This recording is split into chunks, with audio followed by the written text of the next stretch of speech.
Good day, I'm Jack Remington of the Jack Remington Political Analyst Channel.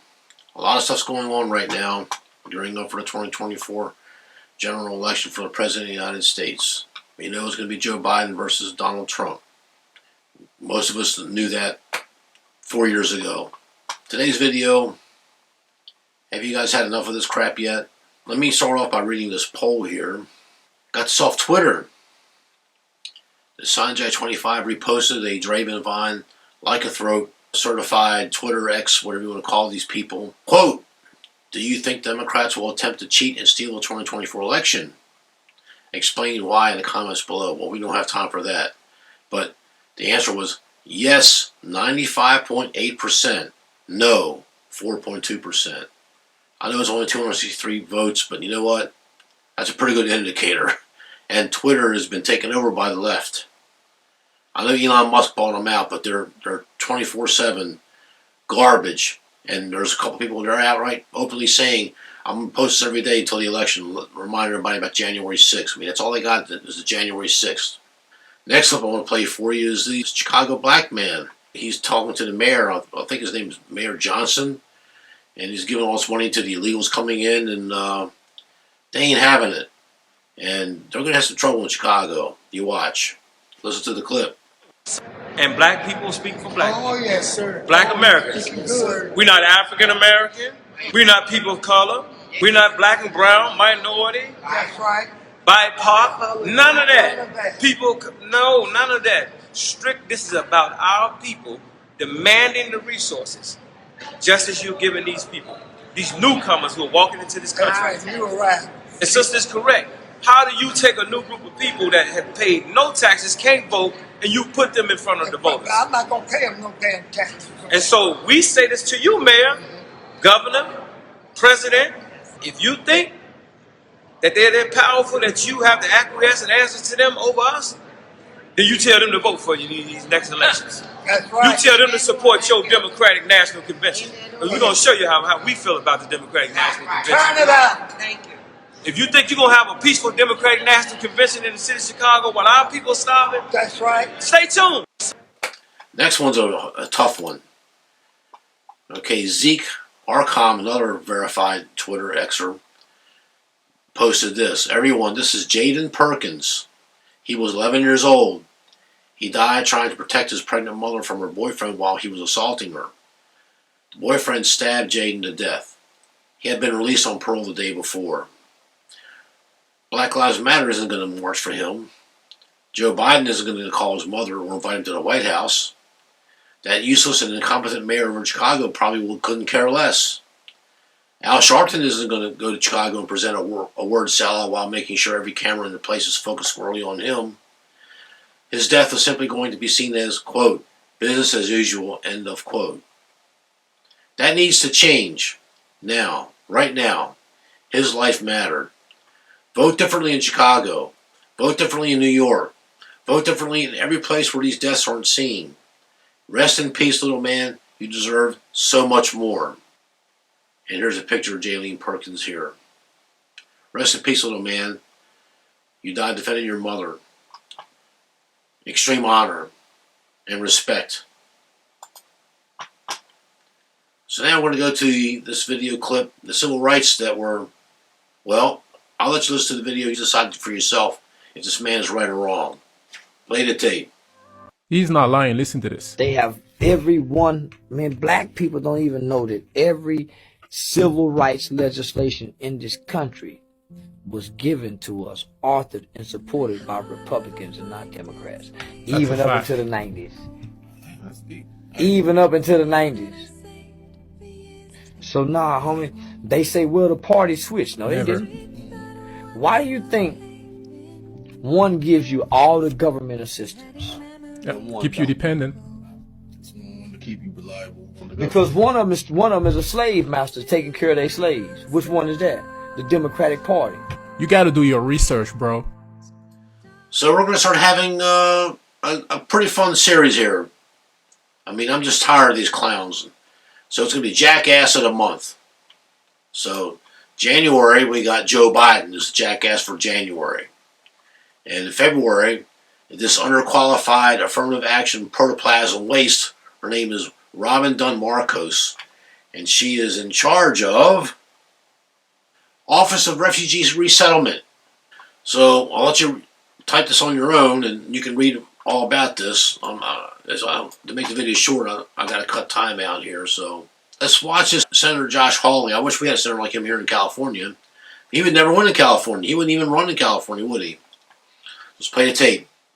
Thank you, Mr. Chairman. Ms. Marcos, can I just start with you? You testified a moment ago to Senator Butler that every child gets a Know Your Rights presentation. Is that correct? That is correct. Is that before or after you release them to labor traffickers? Senator, every child that comes into our care gets a Know Your Rights presentation as well as... Have you read these New York Times reports? These stories, the series of stories the New York Times has done on the children who are in your care? Have you read them? Yes, I have. Have you read that children are scrubbing dishes, they are operating heavy machinery, they are delivering meals, they are harvesting coffee, they are working construction, they are working as housekeepers, they are working overnight shifts at plants where they are not paid, they are not going to school, they are not cared for, they are not giving meals, almost all of it illegally. Are you aware of that? That's a yes or no. Yes. Do the Know Your Rights presentation help them in those situations?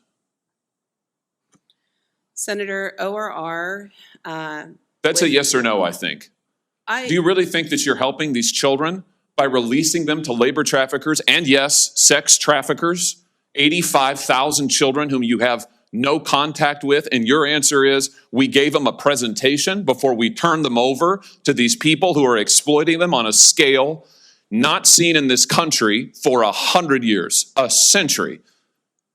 A century.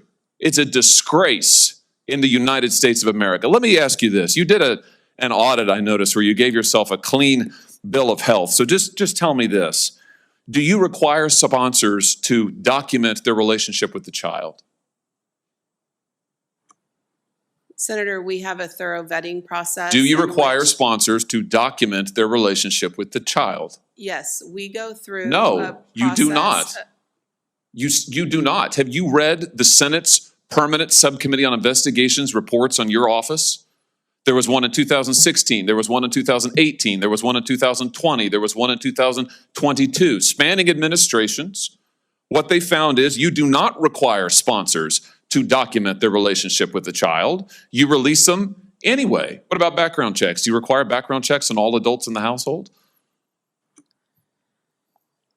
In cases where the child is being released to their parents, we do not require background checks. But Senator, I would Do you really require like background checks on all adults in the household in any case?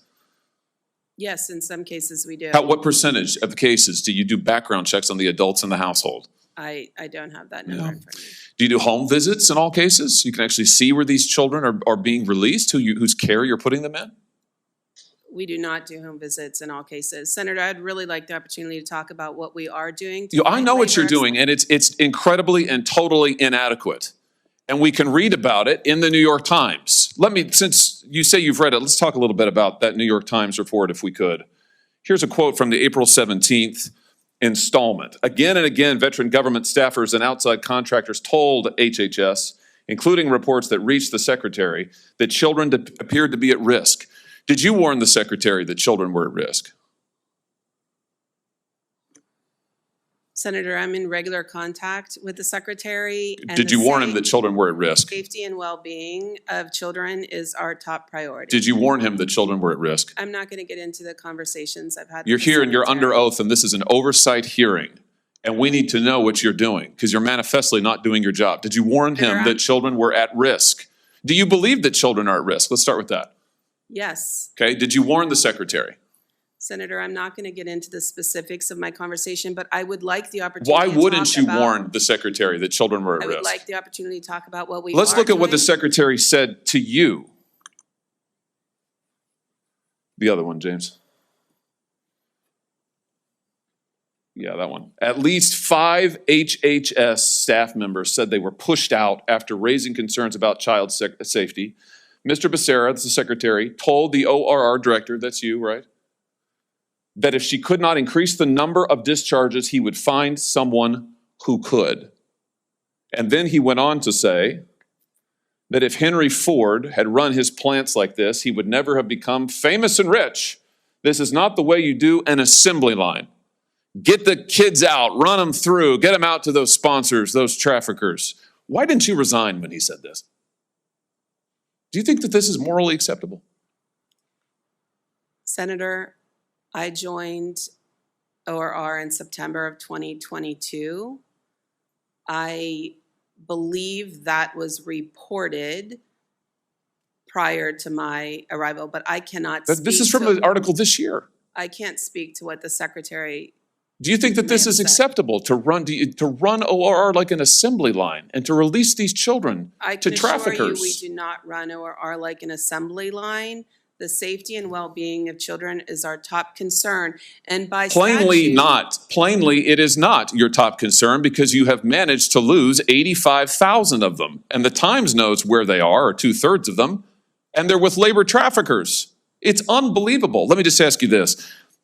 How many kids right now, of the 430,000 approximately, unaccompanied children have crossed the border under this administration? It's an astounding number.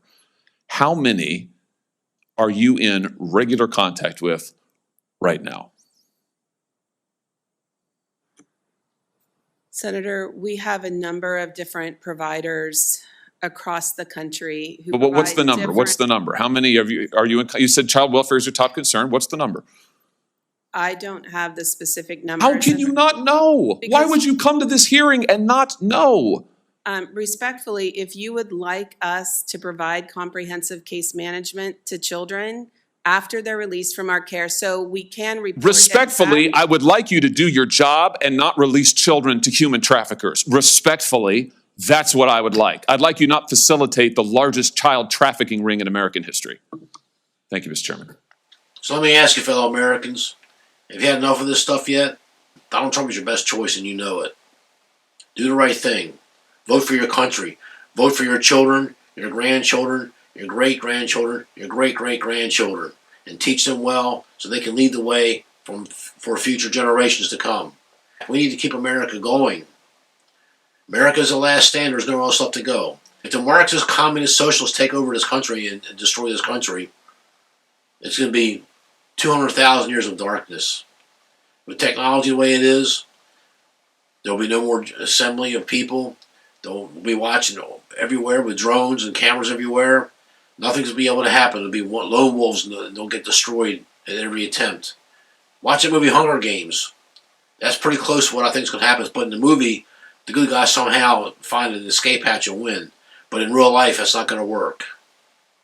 You know that if they take total control and they're close to getting it, that's what's going to happen. 200,000 years of darkness.